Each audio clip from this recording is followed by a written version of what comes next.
म्हणालो पुन्हा एकदा या कवितेचा पुढचा भाग आज आपण बघणार आहोत. कवयित्री आहेत प्रतिमा इंगोले. पुढचा भाग बघण्यापूर्वी आजचा सुविचार जाणून घेऊया. कठीण रस्ते तुम्हाला सुंदर मुक्कामाकडे घेऊन जात असतात.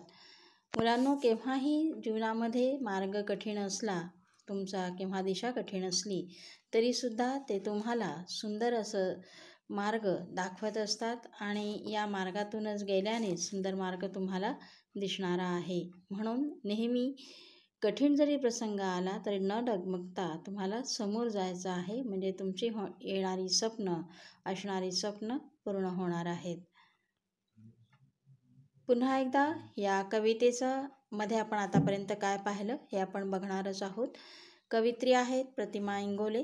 यांनी कवितेमधून आपल्याला काय सांगण्याचा प्रयत्न केला आहे तर मरगळलेला समाज जागृत व्हावा, भेदाभेद मिटून जावेत, इथली तरुणाई नवविचारांनी भारून नवीन समाजाची निर्मिती व्हावी, अशा आशादायक स्थितीचे व मनाच्या भावस्थितीचे चित्रण ओजस्वी शब्दात कवयित्रीने साकारले आहे.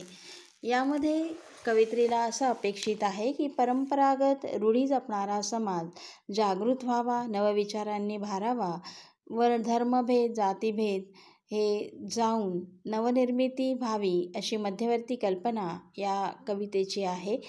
तसेच सर्वधर्म समभाव, राष्ट्रीय एकात्मता ही मूल्ये यातून आपण पाहिलेली आहेत. धर्मनिरपेक्षता, दृढ मानवता, मानवतावादी विचारांचा प्रसार या कवितेमार्फत कवयित्रीने केलेला आहे. आतापर्यंत आपण जी 2 कडवे पाहिली होती त्याचा अर्थ पुन्हा एकदा समजून घेऊया. नवविचारांचा समाज निर्माण व्हावा असा ध्यास घेतलेल्या भावनांचे चित्रण करताना कवयित्री म्हणतात, पुन्हा एकदा आकाशात वीज लख्ख चमकावी, खाली उतरून ती रक्तात मिसळावी आणि स्नायू पेटून उठावेत, अंगात शक्तीचा संचार होत स्नायूंनी बलशाली घोष करावा, पुन्हा एकदा असे घडावे. हे झालं पहिलं कडवं. दुसरं कडवं बघूया.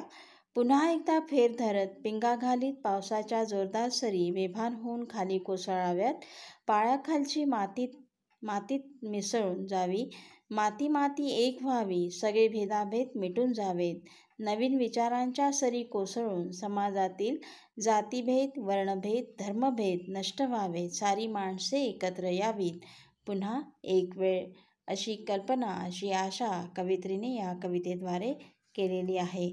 पुढचं कडवं आता आपण बघणार आहोत. पुन्हा एकदा घुमावा वारा, युवक इथला भारला जावा, भुलावी तहान, विसरावी भूक, नवनिर्माणाची लागावी चाहूल, उजळावी भूमी दिगंतात पुन्हा एकदा.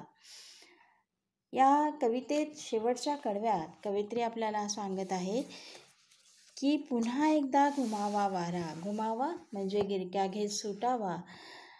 युवक इथला भारला जावा म्हणजे चांगल्या विचारांचा पगडा त्याच्यावर असावा, तो त्यांनी भारीत जावा, त्याच्यामुळे त्याचं मन हे भारलं जावं.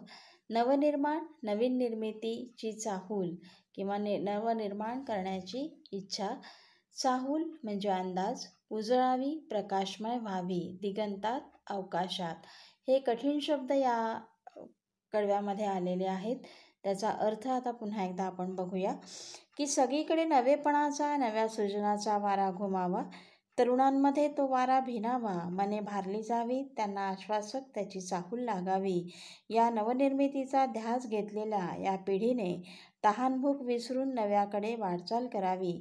या तेजोमय प्रकाशाने इथली धरती उजळून निघावी, तिची दिव्य प्रभा अवकाशात पसरावी, आपला देश भारतभूमी आदर्श असा देश बनावा, ही यामागची कवयित्रीची कल्पना आहे. आणि त्या अनेक धर्म, जाती, देश, विविधतेत एकता असा अनेक धर्म व पंथ असलेला आपला देश सुजलाम सुफलाम व्हावा, अशी इच्छा कवयित्रीने या कडव्याद्वारे केलेली आहे. पुन्हा एकदा अर्थ समजून घेऊया. पुन्हा एकदा नवीन सृजनाचा वारा घुमावा, इथल्या तरुणांची मने भारली जावीत, तहानभूक विसरून त्यांना नवनिर्मितीची चांगली आश्वासक चाहूल लागावी. नवनिर्मितीच्या तेजोमय प्रकाशात ही इथली भूमी उजळून जावी. तिची दिव्य प्रभा म्हणजे तिचा जो उजेड आहे तो अवकाशात पसरावा.